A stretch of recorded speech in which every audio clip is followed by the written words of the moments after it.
Hi everyone, it's Karen here. Welcome back to Eden's Secret.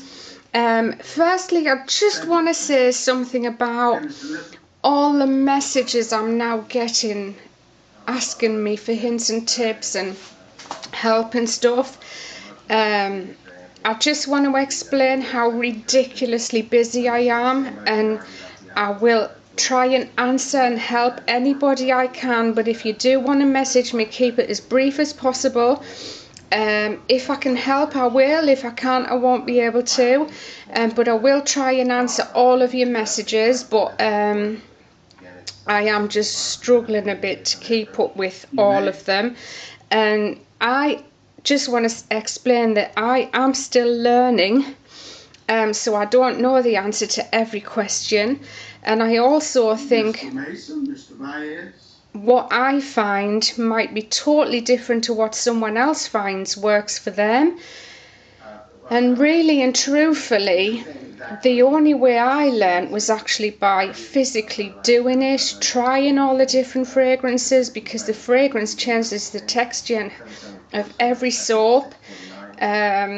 And it really just is about you trying whatever fragrance wherever you are in the world. I probably won't have ever used the fragrance you have got your hands on. But like I say, I will try and help if I can, but just keep it as brief as possible. My YouTube channel really is about promoting my business, but I do like to give helpful hints and tips to people because it was so hard for me when I was learning. Nobody would help in the olden days, and I just didn't ask anybody for help. But like I say, I will help if I possibly can, but just keep it brief. Okay, so what we have here is my Le Mal Monsieur. So this is a masculine fragrance, but it is absolutely unisex. It has top notes of mint, cardamom and bergamot. I love cardamom, it's one of my favourite essential oils, with lavender and cumin, and sandalwood, vanilla, tonka bean, and another favourite, amber. I absolutely love amber. So this is a beautiful male fragrance here for you. And as you can see, I've done it in the fluorescent colours this time, with a purple striped design and the flower design on the top. Because believe it or not, it actually does have some floral notes as well.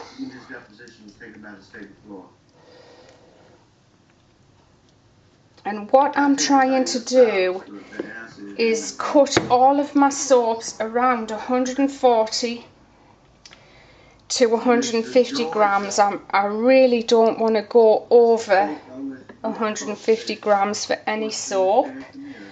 That one's 146 and it's just over 5 ounces. So they're about the size that all of the soaps are going to be from now on. I am struggling because obviously I like to do all my soaps different heights. So when your soaps come, some are bigger than others.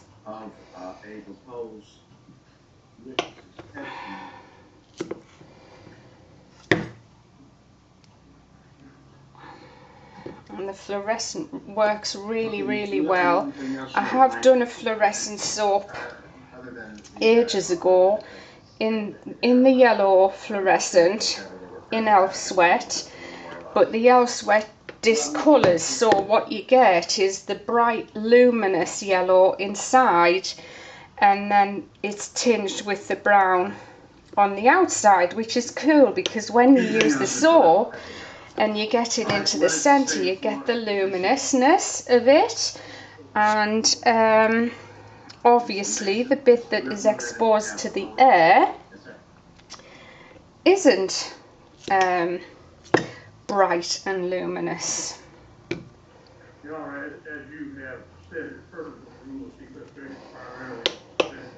So I have another 1, 2, 3, 4 soaps to cut for you today.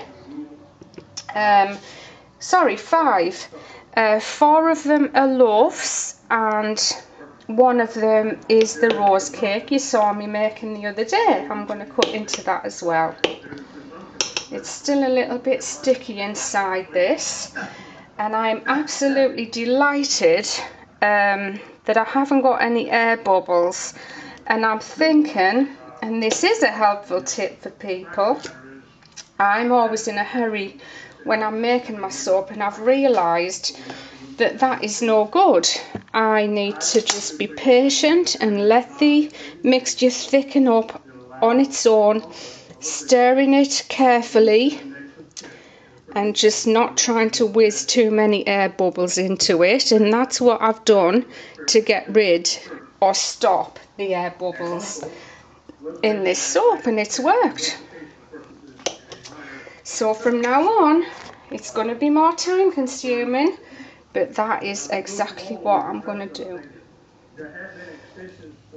And you'll see, obviously, with this soap, every single slice is exactly the same.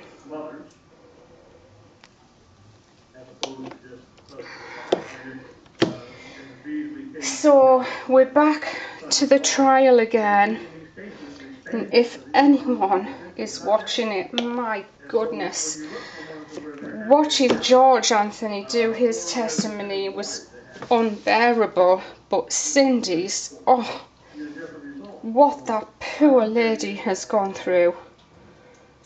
My heart absolutely goes out to her, and the treatment she's had from people has just been disgraceful. She loved that baby, obviously, with all of her heart, and it looks to me like she's finally starting to accept what probably did happen. Now, I know I might be a bit unpopular saying this, but I don't think Casey Anthony deliberately tried to kill her daughter on purpose.